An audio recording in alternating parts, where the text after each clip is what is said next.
From Lagos, the nation's commercial capital, this is the News at 10.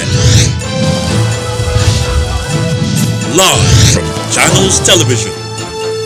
Reporting tonight, Amarachi Ubani.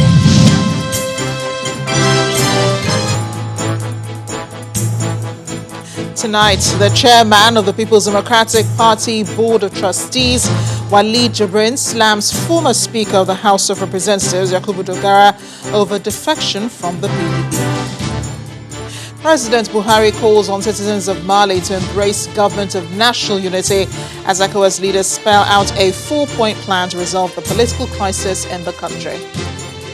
Federal government extends second phase of lockdown relaxation by 1 week, orders resumption of schools for final year secondary school students on August 3rd. And the WHO describes COVID-19 pandemic as the worst severe crisis the world has faced, as global confirmed cases hit over 16 million. Plus business, news from Abuja, the FCT, and later from our studios in London.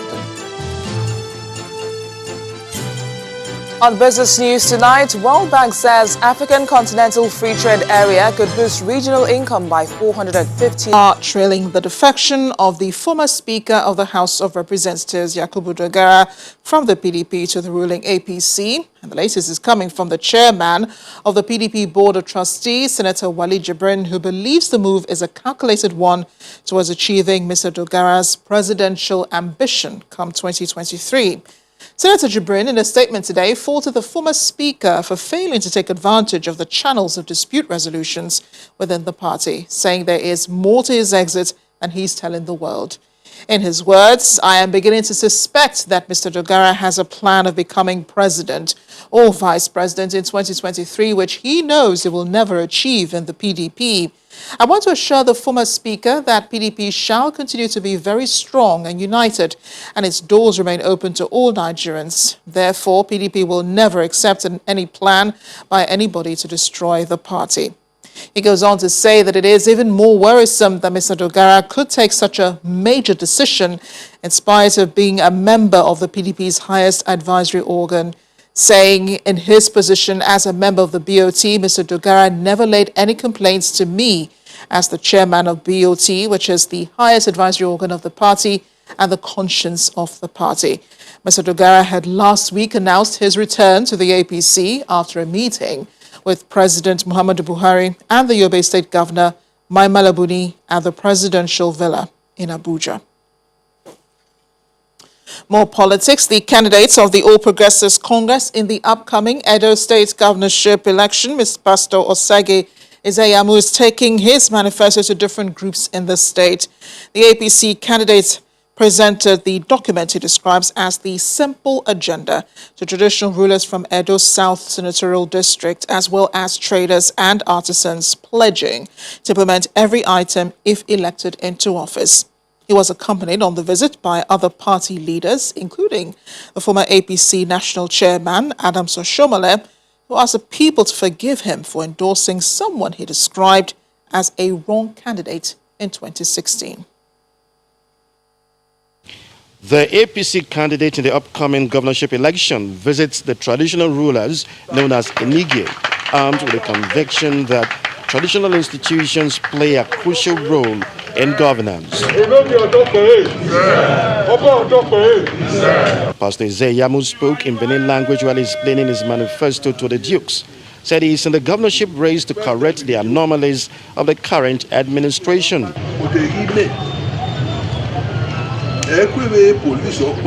Police security now.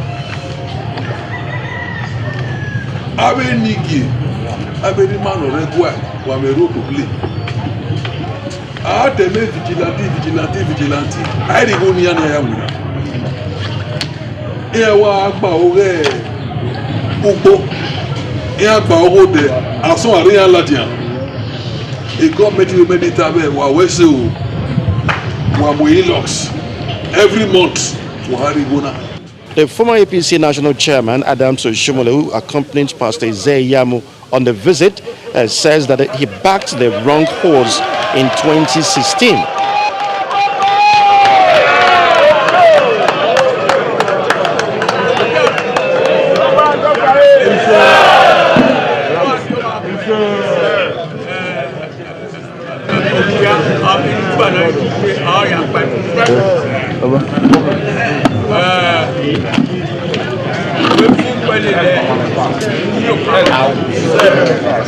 I sold a bad product.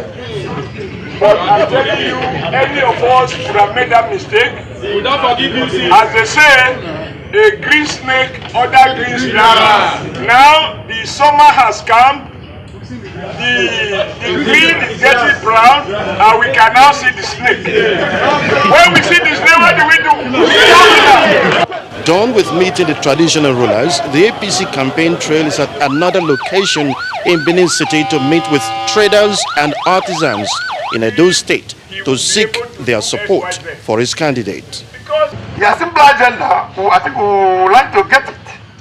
So when we get it, immediately tomorrow, I will call for a meeting where we now look into the simple agendas, and there all the members will now look at it.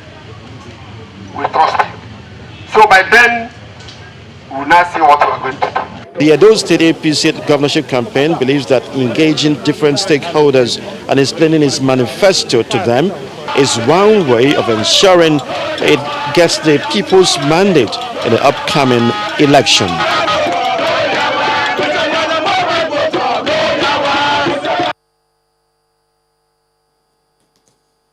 In the meantime, the People's Democratic Party in the state is also not laying down as the blame game between both parties intensifies.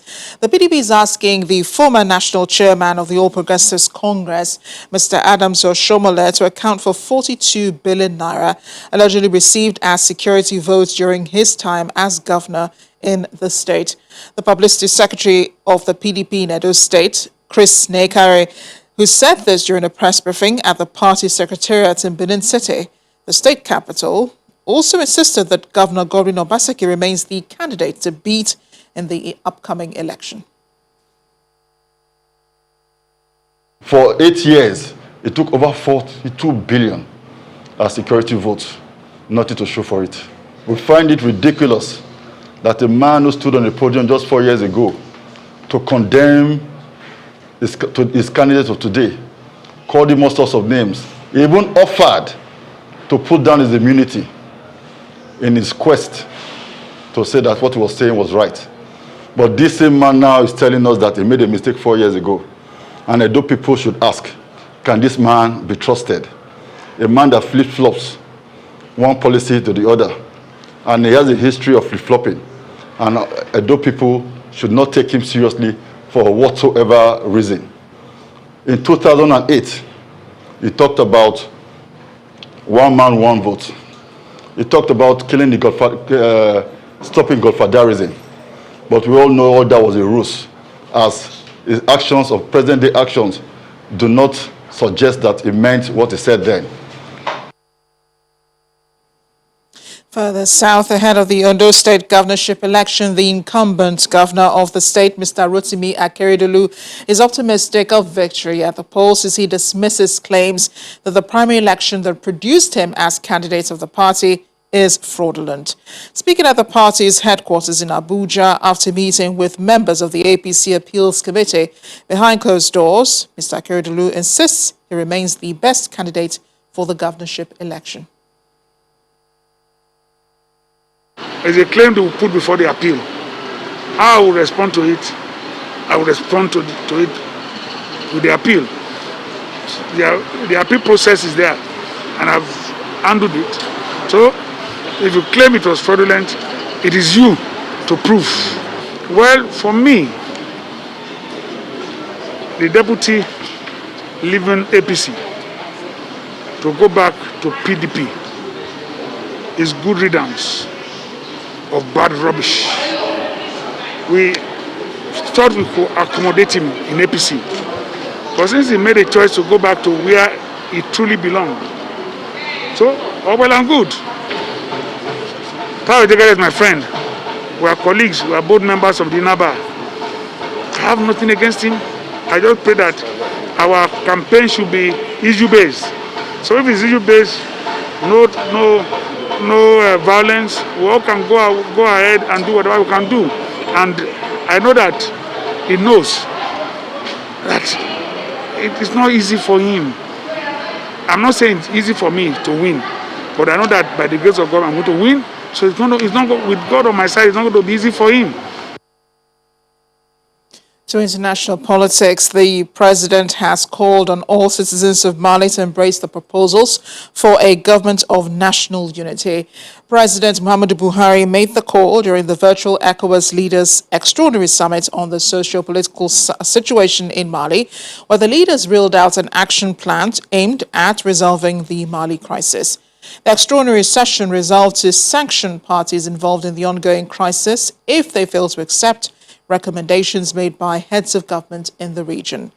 Resolutions are establishing a government of national unity, recomposition of constitutional court, inquiry into the violence that rocked the country on June 10th, 11th and 12th, release of the kidnapped leader of the opposition in Mali, the resignation of 31 parliamentarians, redoing of contested local elections. Our State House correspondent, Kayla Megwa, has more. The ECOWAS sub-region is very fragile, prone to violence and insecurity. Its 15 member states could not be more different. 8 French-speaking, 5 English-speaking, and 2 Portuguese-speaking. All meshed together in a marriage of convenience that seeks just one thing: the prosperity of the region. As though that prosperity has not been threatened enough by insecurity, another crisis is underway in Mali, a country already bloodied in jihadist insurgency. The June 5 movement, as they are called, have been protesting not just the results of the 31 contentious seats after the parliamentary elections in March of 2020, which handed power to the President Ibrahim Keita's party, but also President Keita's perceived failure to tackle the rundown economy, corruption, and the 8-year jihadist revolt. Several mediations have been attempted, but the protesters insist on President Keita's departure from office, a move ECOWAS is totally against. They're asking the opposition to instead embrace a government of unity. And at this virtual summit of heads of state in the region, that stance is reiterated. In order to address these matters holistically, it is important that all Malians embrace the call for a government of national unity, where inclusivity or participation in the affairs of governing their country will be a responsibility of each and every Malian sector. The summit was convened following a peace mission led by His Excellency Issoufou Mahamadou, the President of Niger, to Mali on Thursday, July the 23rd. The decisions taken by the heads of state and government include recomposition of the Constitutional Court, establishment of a national unity government with the participation of the opposition, and an immediate inquiry into the perpetrators of violence on June the 10th, 11th, and 12th of 2020. Adding to these decisions are 2 resolutions which might be agreeable to the opposition. These 31 seats that are in contention, these members be asked to resign to make room for a recontest. This meeting also emphasized and of course also encouraged the government of Mali to do everything possible to ensure the release of Soumaïla Cissé, who is the leader of opposition that has been abducted for the past 4 months now. The ECOWAS heads of state have played their part, and all parties involved have 10 days to comply with these recommendations or face sanctions. There is no word yet on what those sanctions are, but it is believed they would be dire. Kayla Magwa, Channels Television News. In part 2 after the break, motorists say they're facing challenges finding their way on the first working day after the closure of the 3rd mainland bridge. Stay with us.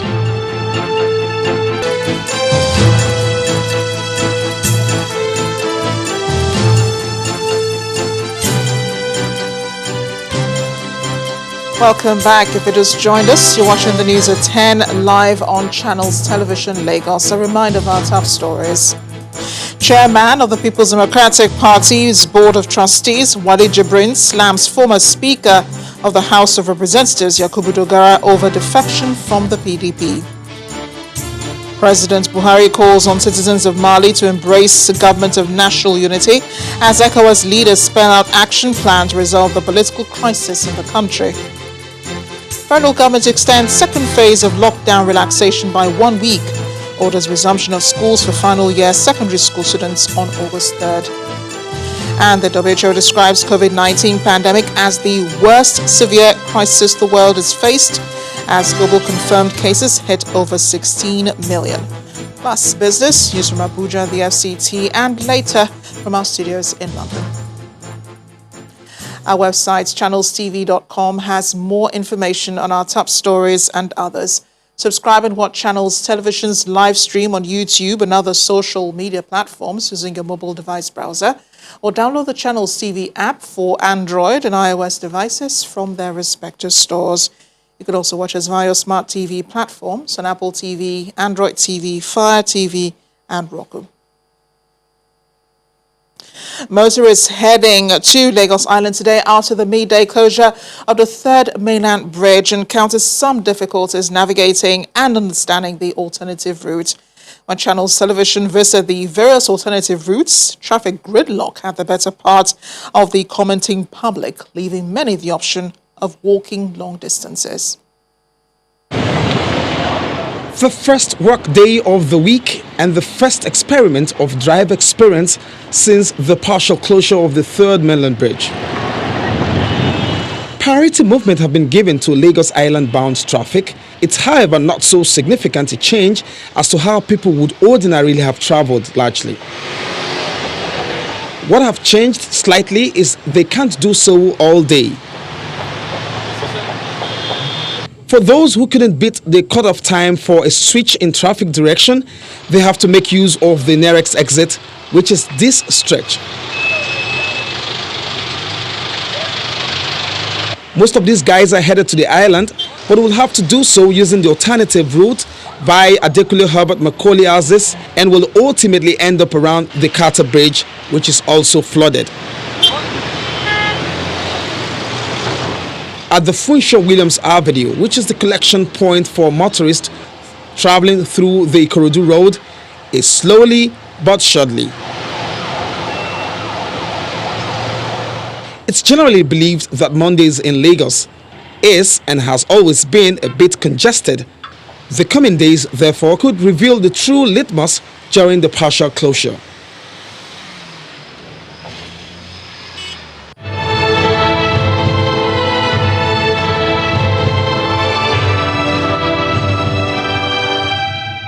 The federal government has extended the phase 2 of the ease of lockdown by 1 week from July 29th to August 5th. This was announced by the chairman of the Presidential Task Force on COVID-19 and Secretary to the Government of the Federation, Mr. Boss Mustafa, at the news briefing in Abuja. This came as the members of the Presidential Task Force decried what they called flagrant disregard for COVID-19 prevention protocols.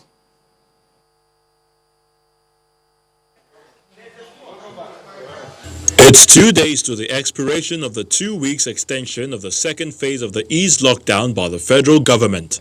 Members of the Presidential Task Force on COVID-19 at this briefing decried the huge disregard for the use of non-pharmaceutical interventions by citizens. The Presidential Task Force has continued to evaluate the developments as well as the level of compliance nationwide and has regrettably come to the inevitable conclusion that majority of Nigerians, irrespective of status, creed, and level of education, continue to live in denial on the virulent nature of the virus and consistently breach the guidelines and non-pharmaceutical measures put in place.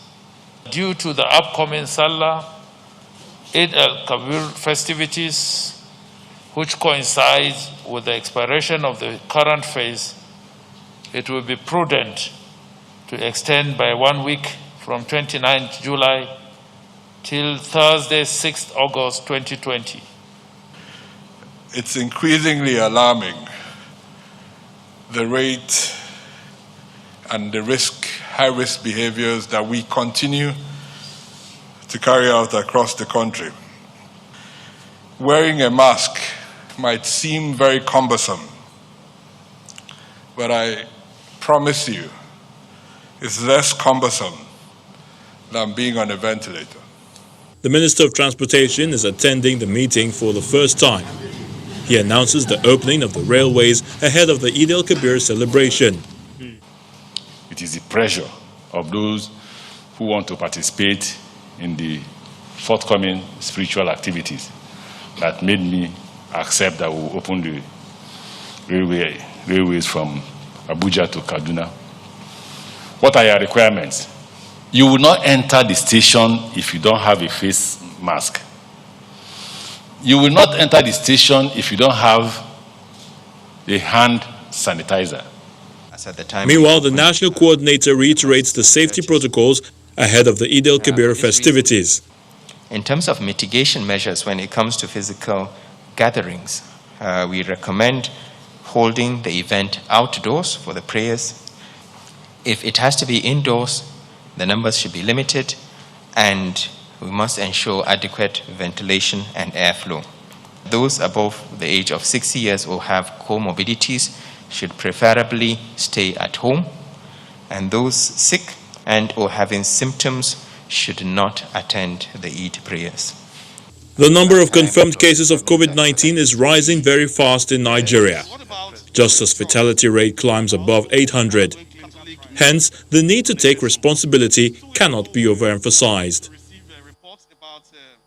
Meanwhile, final year students in secondary schools across Nigeria are to return to classes on August 3rd. This formed part of the resolutions at the end of a virtual meeting between the Federal Ministry of Education and the Commissioners for Education in all states, the Nigerian Union of Teachers, private school proprietors, and heads of examination bodies. While giving further insights on the matter, the Minister of State for Education explained that students will have only 2 weeks to prepare for the WAEC examinations scheduled to commence on August 17th. All the state commissioners and governors have agreed that all schools will open in Nigeria from the 3rd of August. This is to prepare our students for WAEC exams, which will begin on the 17th of August. Now, this varies the timetable we had indicated earlier by as much as 2 weeks. What the agreement entails is that WAEC West Africa and all the countries that are in it have agreed that the exams will proceed, but that the exams that are peculiar to Nigeria will be taken from the 5th of September through to the 14th of September. The exams that are common to all the countries of West Africa will proceed as previously published on the 17th. Nigeria will then proceed to domesticate its own timetable for the exams. This has today been accepted by every state in Nigeria and endorsed by the PTF today at our meeting. Staying with the Presidential Task Force briefing in Abuja, the Minister of Transportation, Mr. Rotimi Amechi, also explained why the Lagos-Ibadan rail project is yet to be completed. He said although the project is now nearing completion, the COVID-19 pandemic has greatly stalled it.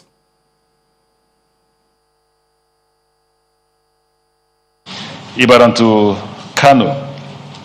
We are waiting for the loan. Once the Chinese approve the loan, we'll commence work. But don't forget, it's not going to be easy. We want to employ 10,000 workers. We can't employ 10,000 workers without spreading COVID. So we'll reduce the number of people we use at a time, and that's the problem we have in Lagos to Ibadan. We are to complete Lagos to Ibadan by May. We finish the tracks. If you go there, you'll see that the tracks have gotten to Ebute Metta, double track. But the problem is in terms of tracks from Ebute Metta to Apapa Seaport. We're about laying the track from Apapa Seaport, from Ebute Metta to Apapa Seaport when COVID started, so we stopped. Now, I'd like to give this example all the time. You need 1,000 workers to complete the station at Ebute Metta. Now, only 10 persons go to work every day. So how many days do you need to complete the station that require 1,000 workers? However, work is continuing. This morning we had a debate in the ministry. Should we start running Lagos to Ibadan without completing the stations? Because actually what you need is a track. So people can just walk in and walk straight to the train and go to Lagos to Ibadan. We're having that debate. We should be able to conclude before the end of the month. When the news at 10 returns, we have more stories on COVID-19. Plus, the World Bank says African Continental Free Trade Area could boost regional income by $450 billion. We'll have more in business news. Join us again.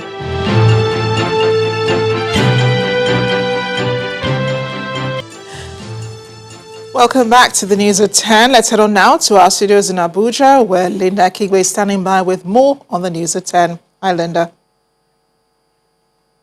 Hello, Amarachi. Welcome to Abuja.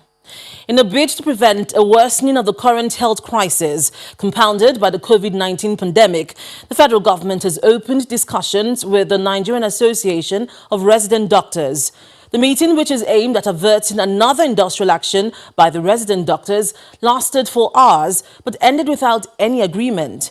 The doctors have threatened to resume the action which they had suspended following the intervention of the Nigerian Governors Forum and other government bodies.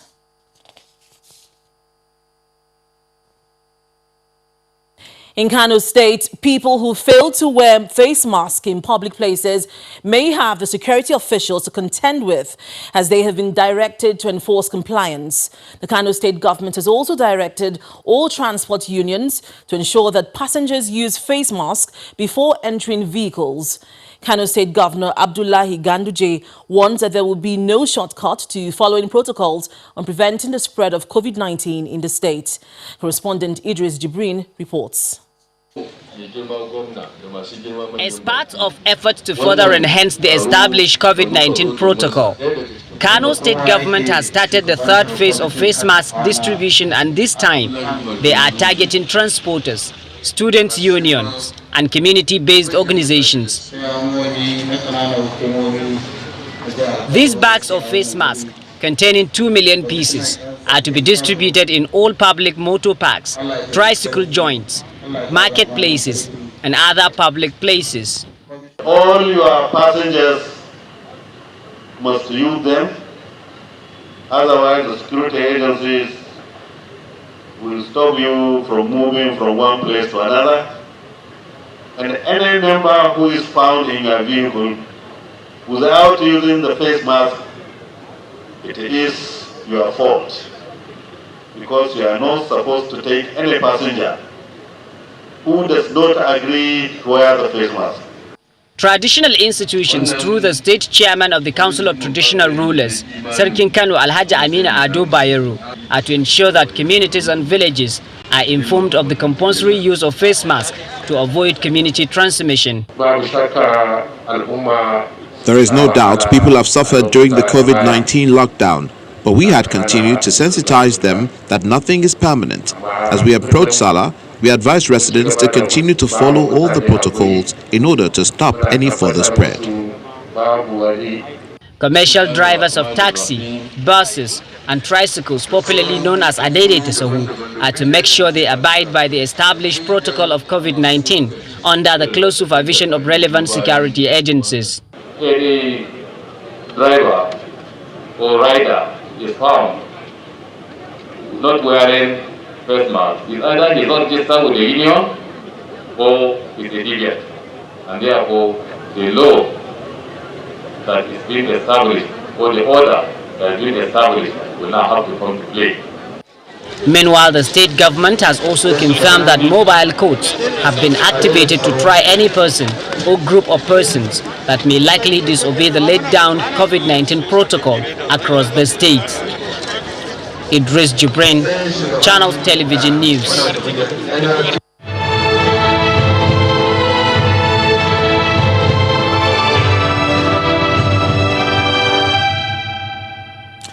Back here in Lagos, in crime and criminality, a Kaduna-based lawyer working with the State Ministry of Justice, Haru Gandu, has been killed by gunmen suspected to be kidnappers. The gunmen also abducted the wife of the lawyer and his first son to an unknown destination, although the police in Kaduna State are yet to confirm the incident. A colleague of the late lawyer told Channels Television that the gunmen stormed his house, located at Kakawu area on the Kaduna-Abuja highway yesterday at midnight, and broke into his room through the window. He explained that the gunmen shot Mr. Gando at close range when he attempted to escape through the back and later took his wife and first son away. According to the source, Mr. Gando, until his death, was a deputy director in the Kaduna State Ministry of Justice. Meanwhile, the Inspector General of Police, Muhammad Adamu, has directed the Kaduna State Commissioner of Police, Umar Muri, to ensure full enforcement of the curfew imposed by the Kaduna State government. That's according to information on the federal government's Twitter handle today, which also says the Commissioner of Police is also coordinating the operations of the intervention squad deployed to ensure peace and security in the communities. The statement goes on to say that the intervention squad, comprising the police mobile force, the counter-terrorism unit, the police special forces, detectives, intelligence operators, personnel of the Kaduna State Police Command, and the military and other security agencies will ensure the full restoration of peace in the state.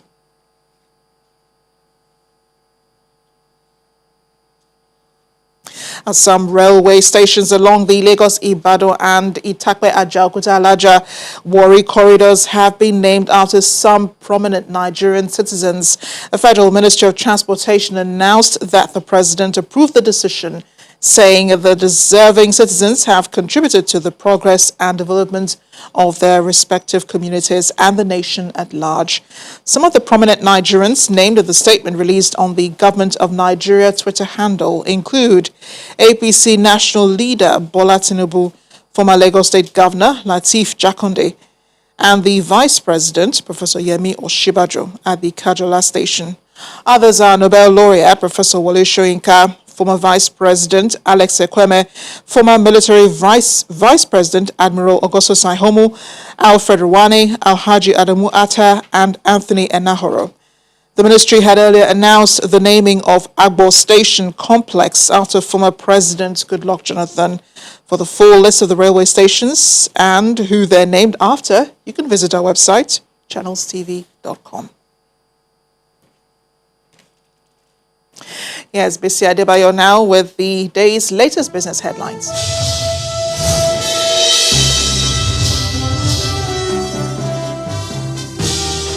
Welcome to Business News.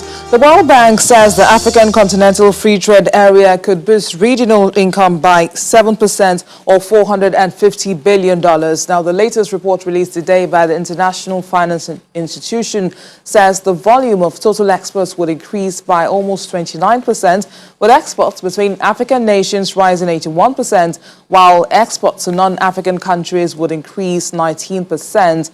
World Bank researchers estimate that the trade deal would lift 30 million Africans out of extreme poverty and 68 million from moderate poverty by 2035 if fully implemented, and increase wages for women and unskilled workers.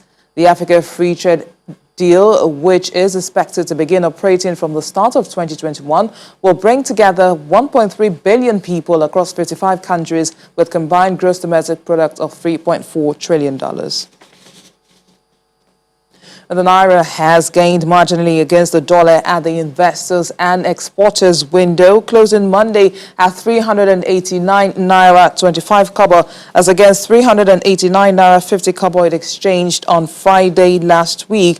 On the other hand, the local currency weakened by 0.6% to 475 against the dollar, 576 against the British pound, and 525 to the euro at the parallel market today. Currency traders and Bureau de Change operators have blamed the recent drop on the Naira against other major currencies, especially the dollar, on currency speculators, absence of liquidity at the forex market, as well as disruptions to supply chain, which is caused by the impacts of the COVID-19 pandemic on businesses.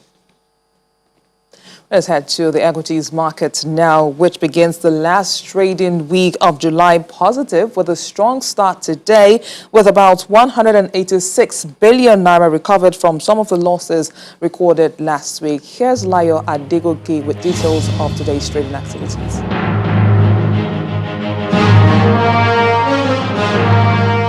Thank you and welcome to the Stock Market Report. If you call it a return to winning ways, you won't be wrong. Now that's because a 5.66% jump in the share price of market heavyweight Dangote Cement plus a strong rally in banking sector stocks pushed the all-share index to a bright start this week. Now, the market is also rewarding the performance of Lafarge Africa, which came with a 180% improvement in profit after tax. Of course, this also reflected on the industrial goods sector.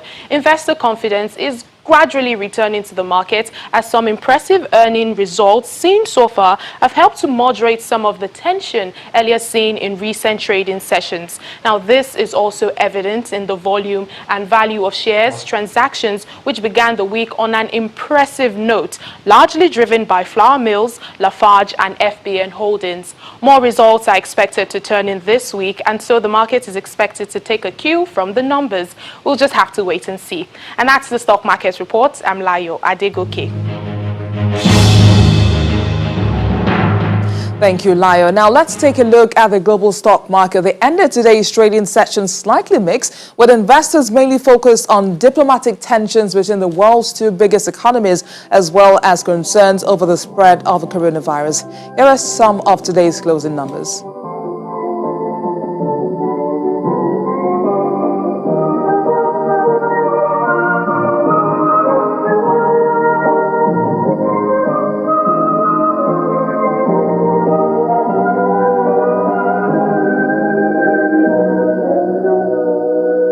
And that's it on business news. It's back to you, Amarachi.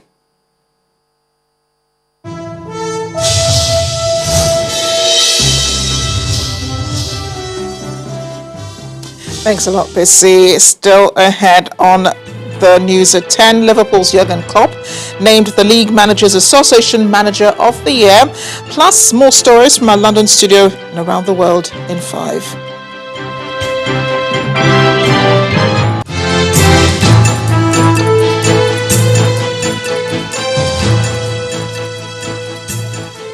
Welcome back. The death toll in the flood disaster that occurred on Saturday at the Suleja area of Niger State has risen to 13, with at least 5 persons still missing.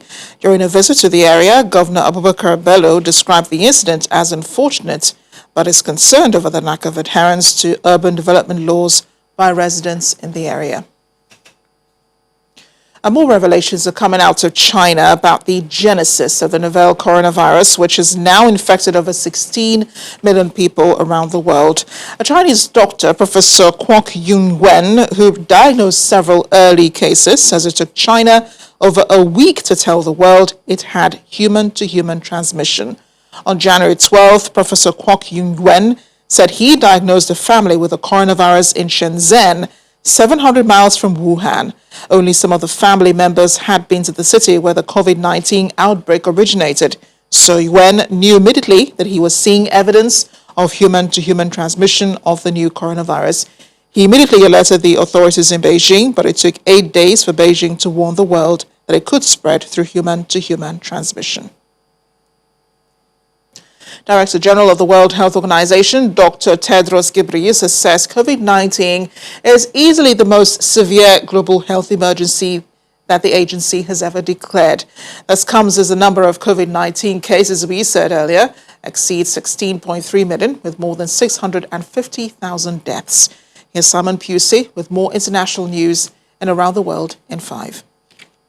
Good evening and welcome to the Channel Studios here in London with your international news around the world in 5. The total number of confirmed COVID-19 cases around the world has reached more than 16.5 million, going up by 1 million in just 4 days. China has recorded the biggest rise in daily COVID-19 cases since April. 61 new cases were propelled by 3 separate clusters in the regions of Xinjiang, Liaoning and Jilin, sparking fresh fears of a wave of contagion in the country. Hong Kong's local administration has announced new restrictive measures for the city as it battles a growing outbreak of the virus. Hong Kong has seen 5 consecutive days with the number of cases rising in the triple figures. The Australian state of Victoria has seen a record rise in the number of virus infections, with 532 new cases recorded in one day. Scott Morrison warned lockdown may last longer if people continue to go to work feeling unwell. And Vietnam has started to evacuate 80,000 people from the central city of Da Nang and reimpose disease prevention measures after 4 local coronavirus cases were detected, the first to be recorded in the country for more than 3 months. Chinese authorities have taken over the US Consulate General in Chengdu, marking the diplomatic mission's official closure and a new low point in ties between the world's 2 largest economies. On Friday, China had ordered the closure in response to the US order for the Chinese consulate in Houston to be shut, blaming the deterioration of US-China ties on Washington and urging the US to withdraw its decision. On Tuesday, the US ordered China's consulate in Texas to be closed, accusing Beijing of using it as a hub of espionage and intellectual property theft. Hurricane Hannah has left a trail of devastation in South Texas and Mexico before being downgraded to a tropical storm. At one point over the weekend, more than 283,000 homes and businesses were without electricity. The Texas governor said the storm was especially challenging as it was sweeping through an area of the state that has been the worst hit by the coronavirus. A section of a mosque in the occupied West Bank in Palestine has been set on fire, with Palestinian officials accusing Israeli settlers of being behind the attack. The attackers sprayed slogans in Hebrew on the mosque's walls, which referred to biblical, historical and political claims to an area that includes the West Bank.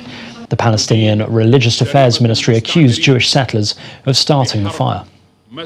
The Sudanese government is sending more troops to the Darfur region following a spike in violence there. Prime Minister Abdallah Hamdok said the forces would protect people during the farming season. Unidentified gunmen have killed more than 60 people in the region on Saturday and another 20 the day before. That's according to the United Nations. Hundreds of thousands of people have died in fighting between government forces and rebels since 2003. The prominent Tanzanian opposition figure Tundu Lissu has returned to his home country 3 years after surviving an assassination in the capital, Dodoma. Mr. Lissu was stripped of his parliamentary seat while receiving treatment in Belgium for the gunshot wounds sustained in the attack. He has expressed interest to challenge the incumbent president, John Magufuli, as Tanzania is preparing to hold general elections in October. Thousands of activists have protested at a state university in the Filipino capital Manila, airing their grievances ahead of Philippine President Rodrigo Duterte's annual public address. Demonstrators condemned many of Duterte's policies, including a controversial anti-terrorism law. Protesters also argue the coronavirus pandemic was completely mishandled by the president. The Philippines reported a total of more than 80,000 cases of COVID-19, making it one of the worst hit countries in Southeast Asia. Portugal has gone on high alert as more than 850 firefighters are struggling to put out a fire sweeping across its central region. Strong winds and high temperatures are complicating the efforts to tackle the blaze. A 21-year-old firefighter has died while fighting the fire, and 7 others have been injured, including 1 civilian. And finally, a tailor-made boat on a lake may not sound like the ideal conditions for a concert, but that's exactly where French singer Evelyne Zhu and pianist Cécile Vauter have been rehearsing. Amid water lilies, they performed classics by Chopin, Maurice Ravel and Claude Debussy on their specially made floating piano. Called Piano du Lac, the two hope to bring classical music to the countryside where concert halls are not widespread. The owner of the castle in northern France said he welcomed the group and their show Melting Flotte to show his support for the cultural sector.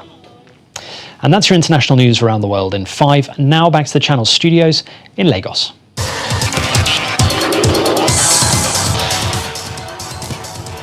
Many thanks, Simon. The Minister of Sports and Youth Development, Mr. Sunday Dare, admits that lack of infrastructure has limited the amount of success the country has had in times past.